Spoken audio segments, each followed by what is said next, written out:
டெல்லியில் பாலியல் வன்கொடுமையில் ஈடுபட்ட இளம் குற்றவாளியை விடுவிக்க தடையில்லை என டெல்லி உயர்நீதிமன்றம் தீர்ப்பு வழங்கியுள்ளது. இதுகுறித்த கூடுதல் தகவல்களை வழங்குவதற்காக செய்தியாளர்கள் கணபதியும் மனோஜ் பிரபாகரும் டெல்லியில் இருக்கிறார்கள். அவர்களோடு பேசலாம். கணபதி, எவ்வளவோ முயற்சிகள் எடுத்தோம், ஆனால் அதற்கு பிறகும் குற்றவாளி விடுவிக்கப்பட்டிருக்கிறார் என பாதிக்கப்பட்ட பெண்ணின் மரணமடைந்த பெண்ணின் தாயார் கூறியிருக்கிறார். தீர்ப்பின் சாராம்சங்கள் என்ன? நிச்சயமாக மிகவும் முக்கியமாக நாம் பார்த்தோம் என்றால், சுப்பிரமணியம் சாமி அவர்கள் தாக்கல் செய்திருந்த மனுவிலே சிறார் சீர்திருத்த பள்ளியிலிருந்து இந்த சிறாரை விடுவிக்கக்கூடாது, அவரை அங்கே மேலும் தொடர்ந்து வைத்திருக்க வேண்டும் என்பதுதான் முக்கியமான கோரிக்கையாக இருந்தது. ஏனென்றால் அவரை வெளியே விட்டால் அவர் சமூகத்துக்கு ஒரு ஆபத்தாக இருக்கக்கூடும் என்பது அந்த மனுவிலே சொல்லப்பட்டிருந்தது. இந்த மனுவுக்கு மத்திய அரசு ஆதரவு அளித்திருந்தது. ஏற்கனவே மத ரீதியாக அவருக்கு தவறான போதனைகள் வழங்கப்பட்டு வருகின்றன, இதன் காரணமாகவும் ஆபத்து இருக்கிறது என்று ஐபி தகவல் கொடுத்ததாகவும் மத்திய அரசு சொல்லியிருக்கிறது. அதே சமயத்திலே மரணமடைந்த நிர்பயா என்று சொல்லப்படும் பெண்ணின் பெற்றோர் இது அநீதி, அவரை வெளியே விடக்கூடாது, மற்றவர்களுக்கு எப்படி தண்டனை கொடுக்கப்பட்டிருக்கிறதோ அதே போலவே இவருக்கும் கொடுக்கப்பட வேண்டும், 3 வருடங்கள் கழித்து இவர் சுதந்திரமாக நடமாடுவது என்றால் அது நீதியே இல்லை என்று சொல்லியிருந்தார்கள். ஆகவேதான் இந்த விஷயத்திலே இப்போது வந்திருக்கும் தீர்ப்பு மிகவும் முக்கியமான தீர்ப்பாக கருதப்படுகிறது. கணபதி, தொடர்பில் நம்ம தொடர்ந்து பேசலாம். மனோஜ், குற்றவாளி விடுவிக்கக்கூடாது என்பதன் அடிப்படையில் சுப்பிரமணியன் சுவாமி தரப்பிலிருந்தும் அவர்களுடைய பெற்றோர் தரப்பிலிருந்தும் நீதிமன்றத்தில் முன்வைக்கப்பட்ட வாதங்கள் என்னென்ன? கார்த்திகேயன், சுப்பிரமணியம் சுவாமி இந்த வழக்கில் வாதங்களை வைக்கும் பொழுது, இந்த சிறுவன் அந்த சிறையில் இருக்கும் பொழுது அவருக்கு காஷ்மீரை சேர்ந்த ஒருவர் மூலமாக ISISல் இணைவதற்கான ஒரு அணுகுமுறை வந்தது. அது மட்டுமல்லாது இந்த சிறுவனுடைய அந்த மனநிலையில் இதுவரைக்கும் எந்தவிதமான மாற்றங்களும் கிடையாது. அதோடு சேர்த்து சமூகத்தினுடைய பார்வை என்பது அந்த சிறுவன் மீது 15 வயதில் அந்த சிறுவன் சிறைக்கு வந்த பொழுது எப்படி இருந்ததோ அதே போலத்தான் இருக்கிறது. ஒருவேளை இந்த சிறுவன் வெளியே வரும் பொழுது அது சமூகத்திற்கு அச்சுறுத்தலாக அமைந்துவிடும். ஏனெனில் மனநிலையில் மாற்றமில்லாத ஒரு சிறுவன் தான் ஏற்கனவே என்ன தவறு செய்தோமோ அதே தவறை திரும்பவும் செய்வதற்கு அது வாய்ப்பாக அமைந்துவிடும். எனவே அந்த சிறுவனை வெளியே விடக்கூடாது என்று அவர் தரப்பில் வாதங்கள் எடுத்து வைக்கப்பட்டது. அதே நேரத்தில் நிர்பயாவினுடைய பெற்றோர்கள் இந்த வழக்கில் ஒரு மனுதாரராக சேர்க்கப்படவில்லை. ஆனாலும் கூட அவர்கள் தொடர்ந்து வழக்கை கவனித்து வந்த பொழுது அவர்கள் தரப்பில் சொல்லப்பட்ட விஷயம் என்னவென்றால், மற்ற குற்றவாளிகளைப் போலவே இந்த சிறுவனுக்கும் தூக்கு தண்டனையானது கொடுக்கப்பட வேண்டும். ஏனெனில் இந்த நிர்பயா பாலியல் வன்கொடுமைக்கு ஆளாக்கப்பட்ட சிறுவனுடைய பங்கு என்பது அதிகமாக இருக்கிறது. அவன்தான் மிகவும் கொடூரமான முறையில் நிர்பயாவை பாலியல் வன்கொடுமைக்கு ஆளாக்கியவன். ஒருவேளை இவனை வெளியே விடும் பட்சத்தில் இது மற்றவர்களுக்கு ஒரு குற்றத்தை செய்வதற்கு வாய்ப்பாக அமைந்துவிடும், அல்லது குற்றம் என்றால் 3 வருடம் தான், அதற்கு பிறகு விடுதலையாகிக் கொள்ளலாம் என்ற ஒரு எதேச்சகரமான ஒரு போக்கை ஏற்படுத்திவிடும் என்று அவர்கள் தரப்பிலிருந்து தெரிவிக்கப்பட்டது. இவை மட்டுமே சுப்பிரமணியம் சுவாமி மற்றும் நிர்பயாவுடைய பெற்றோர்கள் தரப்பிலிருந்து வைக்கப்பட்ட வாதங்கள். கார்த்திகேயன், மனோஜ், தொடர்பில் நம்ம தொடர்ந்து பேசலாம். கணபதி, நாடே எதிர்பார்த்த வழக்கு இது. ஆரம்பத்திலிருந்தே சட்டம் என்னவாக இருந்தாலும் நீதி பாதிக்கப்பட்டவர்களுக்கு ஆதரவாக இருக்க வேண்டும் என்கிற ஒரு கருத்து முன்வைக்கப்பட்டது. சட்டம் என்பதை தனியாகவும் நீதி என்பதை தனியாகவும் பிரித்து பார்க்க வேண்டும் என தொடர்ந்து வலியுறுத்தப்பட்டது. ஆனால் நீதிமன்றம் சட்டத்தின் அடிப்படையிலேயே இந்த தீர்ப்பை வழங்கியிருப்பதாக எடுத்துக்கலாமா? நிச்சயமாக, அதாவது சட்டம் ஒருவரை 3 வருடங்களுக்கு மேல் சிறுவர் சீர்திருத்த பள்ளியிலே வைக்க அனுமதிக்கப்படவில்லை என்பதுதான் முக்கியமான கட்டாயமாக இருந்திருக்கிறது. இந்த வழக்கிலே மனுதாரரான சுப்பிரமணியசாமி அவர்களுக்கு தொடர்ந்து பல்வேறு வழக்குகளிலே உதவி செய்து வரும் ஆசீர்வாதம் ஆச்சாரி அவர்கள் நம்முடன் இருக்கிறார். அவரிடம் இந்த வழக்கு விவரங்கள், இந்த தீர்ப்பு விவரங்கள் பற்றி கேட்கலாம். வணக்கம். இந்த தீர்ப்பில் உங்களுடைய மனுப்படி அவரை தொடர்ந்து சீர்திருத்த பள்ளியில் வைக்க அனுமதிக்க முடியாதுன்னு சொல்லியிருக்காங்க. ஆனால் அதே சமயத்தில் ரீஹாபிலிட்டேஷன், மறுவாழ்வு என்று சொல்லப்படும் முறையிலே அவருக்கு நல்வழி காட்டுவதற்காகவும் அவரை தொடர்ந்து அதே சமயத்திலே பாதுகாப்பாக கண்காணித்து வைத்திருப்பதற்காகவும் வழிமுறைகள் இருக்கின்றன. ஆகவே இந்த தீர்ப்பை நீங்கள் எப்படி பார்க்குறீங்க? இந்த வழக்கில் இது ஒரு சரியான தீர்ப்புன்னு கருதுறீங்களா? இந்த வழக்கை பொறுத்தவரை இது ஃபைனல் தீர்ப்பு கிடையாது. ஆக்சுவலாக 2 ப்ரேயர் இருந்துச்சு. ஒன்று வந்து ஜுவெனல் ஜஸ்டிஸ் ஆக்ட் 2000.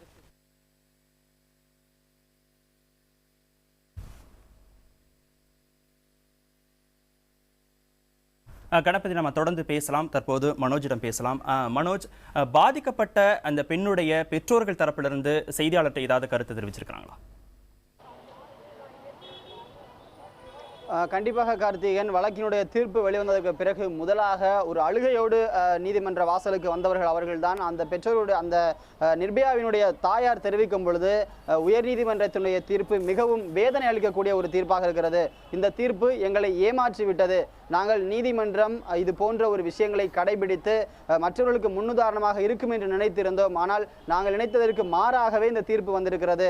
இது போன்று நீதிமன்றம் ஒரு குற்றவாளியை வெளியே விடும் பட்சத்தில் இது முழுவதுமாக மற்றவர்களுக்கு ஒரு முன்னுதாரணமாக அமைந்து விடுமோ, என்னுடைய மகளை போன்ற பல்வேறு பெண்கள் பாதிக்கப்பட்டு விடுவார்களோ என்ற ஒரு அச்சம் எனக்கு இன்னும் அதிகரித்திருக்கிறது என்று அந்த பெண்ணுடைய தாயார் தெரிவித்தார். அந்த பெண்ணுடைய தந்தை அவர்கள் தெரிவிக்கும் பொழுது, இந்த தீர்ப்பை நாங்கள் இது போன்று வரும் என்று எதிர்பார்க்கவே இல்லை. மத்திய அரசுடைய தரப்பில் இருந்தும் கூட இந்த வழக்கில் அந்த சிறுவனை விடுவிக்க கூடாது என்று அவர்கள் தெரிவித்திருந்தார்கள். ஆனாலும் அவற்றிற்கு மாறாக நீதிமன்றமானது அவனை விடுதலைக்கு அல்லது அவனுடைய விடுதலைக்கு தடை விதிக்க முடியுமா என்பது பற்றி எதுவுமே கூறவில்லை. எனவே வரும் 20ஆம் தேதி அவன் வெளியே வரும்பொழுது அது சமூகத்தை எந்த அளவுக்கு பாதிக்க போகிறது, என்னுடைய பெண்ணை போன்று எத்தனை பெண் பாதிக்கப்பட போகிறார்கள் என்பது குறித்து கவலையாக இருக்கிறது என்று அவருடைய தரப்பில் தெரிவித்திருக்கிறார்கள். தற்பொழுது அடுத்த கட்ட வழியை நோக்கி தாங்கள் நகர இருப்பதாகவும் அவர்கள் தரப்பிலிருந்து தெரிவிக்கப்பட்டிருக்கிறது. கார்த்திகேயன், நாளை மறுதினத்திற்கு உள்ளாக இளம் குற்றவாளியை விடுவிக்க வேண்டும் என்பது நீதிமன்றத்தின் உத்தரவு. சற்று முன் கிடைத்த தகவலின் அடிப்படையில் டெல்லி மாநில பெண்கள் ஆணையம், டெல்லி உயர்நீதிமன்றத்துடைய சீஃப் ஜஸ்டிஸ், அதே போன்று இந்திய குடியரசுத் தலைவர், உச்சநீதிமன்றம் இவர்கள்ட்ட மேல்முறையீடு செய்ய போகிறோம் அப்படிங்கிறதாக ஒரு தகவல் வெளிவந்திருக்கிறது. ஒருவேளை இதற்கான நடவடிக்கைகள் தொடங்கப்பட்டால் இளம் குற்றவாளி தொடர்ந்து சிறார் இல்லத்திலேயே தங்க வைக்கப்படுவதற்கான வாய்ப்புகள் இருக்கிறதா? கண்டிப்பாக கார்த்திகேயன், ஒரு 20ஆம் தேதி தான் அந்த சிறுவன் வெளியே விடுவதற்கான அந்த தண்டனை காலமானது முடிவடைகிறது. எனவே அதற்கு முன்பாக தற்பொழுது உயர்நீதிமன்றம் தீர்ப்பு கொடுத்திருப்பதன் காரணமாக உச்சநீதிமன்றத்திலே மேல்முறையீடு செய்வதற்கு அனைத்து வாய்ப்புகளும் இருக்கிறது. உச்சநீதிமன்றத்தில் மேல்முறையீடு செய்யும் பொழுது ஒரு இடைக்கால நிவாரணமாக வழக்கினுடைய விசாரணை முடியும் வரைக்கும் அந்த சிறுவனை சிறையிலேயே அடைக்கலாம். அதற்கு பிறகு வழக்கினுடைய தீர்ப்பு வரும்பொழுது அடுத்த கட்டமாக முடிவெடுத்துக் கொள்ளலாம் என்ற ஒரு வாதத்தினை வைக்கலாம். அவ்வாறு வைக்கும் பொழுது அந்த இன்டரிம் ரிலீஃப் என்று சொல்லக்கூடிய ஒரு விஷயத்தை உச்சநீதிமன்றம் கண்டிப்பாக கொடுப்பதற்கு வாய்ப்பு இருக்கிறது. ஏனெனில் பல்வேறு வழக்குகளில் இதுபோன்று உயர்நீதிமன்ற தீர்ப்பை எதிர்த்து போகும் பொழுது இதுபோன்ற ஒரு இடைக்கால நிவாரணத்தினை உச்சநீதிமன்றம் வழங்கிய வரலாறுகள் உண்டு. எனவே அதனுடைய அடிப்படையில் தேசிய மகளிர் ஆணையம் வழக்கு தொடர்மையானால் அல்லது சுப்பிரமணியம் சுவாமியோ அல்லது மற்றவர்களை வழக்கு தொடர்பார்களே ஆனால் அதுபோன்ற ஒரு வாய்ப்பு இருக்கிறது. ஆனாலும் அப்பொழுதும் உயர்நீதிமன்றத்தினுடைய இந்த தீர்ப்பை கண்டிப்பாக உச்சநீதிமன்றம் கருத்தில் கொள்ளும். ஏனெனில் இது ஒரு முன்மாதிரியான ஒரு விஷயமாக அமைந்துவிடக் கூடாது என்பதுதான் நீதிமன்றத்தினுடைய கவலை. ஏனெனில் ஒரு தண்டனை காலம் முடிவடைந்ததற்கு பிறகும் கூட ஒரு குற்றவாளியை சிறையிலேயே வைப்பது பிந்தைய நாட்களில் மற்ற ஒரு வழக்குகளுக்கு உதாரணமாக அமைந்துவிடும். எனவே அந்த ஒரு கவலையினுடைய அடிப்படையில் தான் நீதிமன்றம் எந்தவிதமான ஒரு உத்தரவுகளும் இன்று பிறப்பிக்கவில்லை. எனவே உச்சநீதிமன்றம் அதை எவ்வாறு எடுத்துக்கொள்ளப் போகிறது அல்லது இடைக்கால நிவாரணமாக அந்த வழக்கு முடியும் வரைக்கும் அவனை சிறையிலே வைத்திருக்குமா என்பது போன்ற ஒரு பல்வேறு கேள்விகளுக்கும் வாய்ப்புகள் இருக்கிறது. கார்த்திகேயன், நீங்க தொடர்பில் நம்ம தொடர்ந்து பேசலாம். கணபதி, ஆசீர்வாதம் ஆச்சாரியுடனான கலந்துரையாடல் நீங்க தொடர்ந்து. நிச்சயமாக, அதாவது ஆசீர்வாதம் ஆச்சாரியர்கள் நம்மிடம் சொல்லிக் கொண்டிருந்ததுன்னா என்னென்ன காரணங்கள், ஏன் அவரை இப்போது சுதந்திரமாக நடமாட அனுமதிக்கக்கூடாது, ஏன் இந்த மனு தாக்கல் செய்யப்பட்டிருந்தது என்பதை பற்றி சொல்லியிருந்தார். அது குறித்து அவரிடம் தொடர்ந்து பேசலாம். இப்போ வந்திருக்க தீர்ப்புப்படி சிறார் சீர்திருத்த பள்ளியில் இல்லாமல் வேறு எங்கேயாவது அவரை கண்காணிப்பில் வைத்திருந்து 2 வருடங்களை அவரை திருத்த முயற்சிகள் செய்வது என்பது சரியாக இருக்குமா? இப்பொழுது ஹைகோர்ட் என்ன சொல்லியிருக்கிறது, 2 வருடங்கள் அவரை கண்காணிக்க வேண்டும். அவர் இந்த ரேடிக்கலைசேஷன் என்பது ஒரு முக்கியமான இந்த வழக்கில் முக்கியமான ஒரு பங்காற்றியுள்ளது. இன்டெலிஜென்ஸ் பியூரோ தன்னுடைய ரிப்போர்ட்டில் அவர் ஒரு குறிப்பிட்ட ஒரு மதத்தை சார்ந்த ஒருவரோடு மிகவும் அதிகமாக பழகியதாகவும் அந்த பழக்கமானது நாளை சமுதாயத்திற்கு எதிராக அவர் சில காரியங்களை செய்யக்கூடிய நிலைமை ஏற்படும் என்பதும் அந்த இன்டெலிஜென்ஸ் பியூரோ ரிப்போர்ட்டில் குறிப்பிடப்பட்டிருந்தது.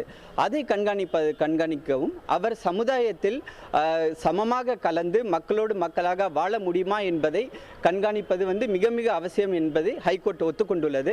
அதனால் இப்பொழுது அதற்காக ஒரு சிறப்பான ஏற்பாடுகளை செய்ய வேண்டும்.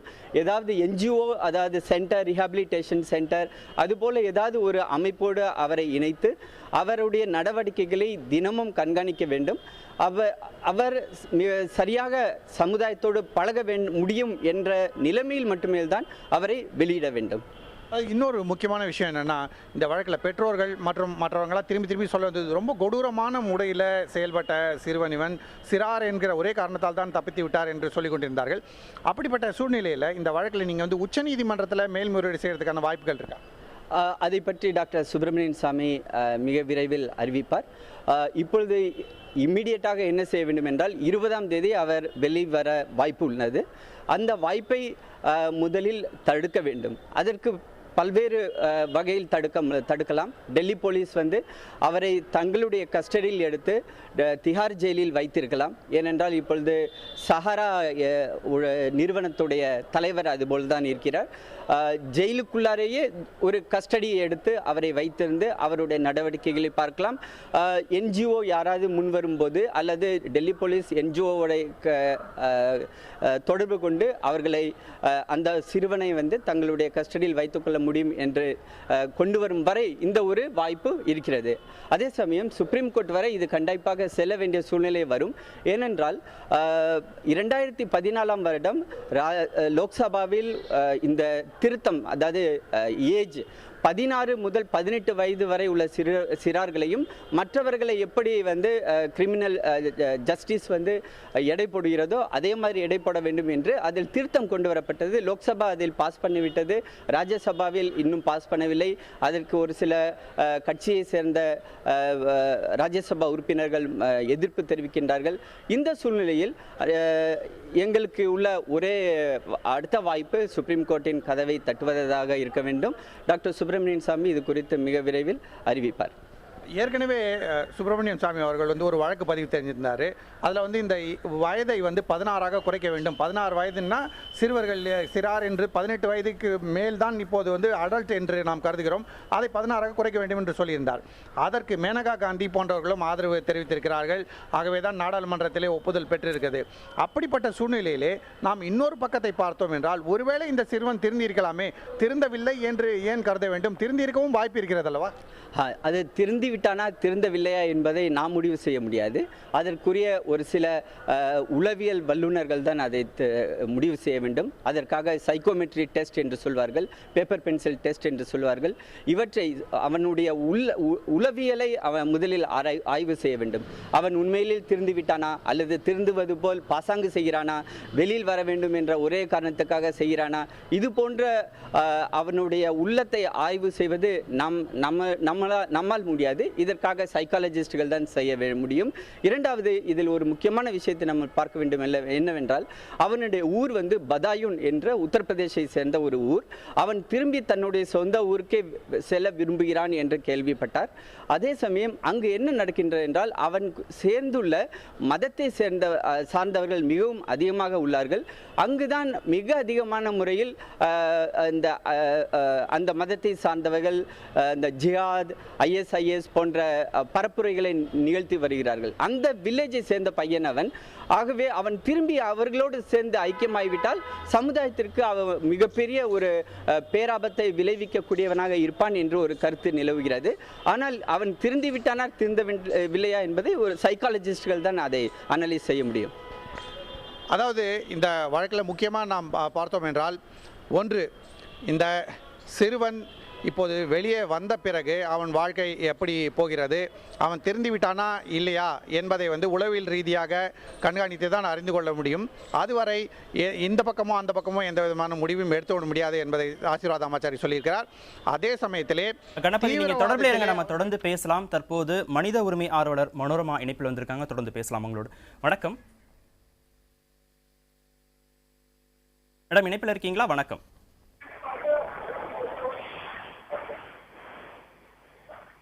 மனோரமா மேடம், இணைப்பில் இருக்கீங்களா? வணக்கம். வணக்கங்க. வணக்கம். வணக்கம்.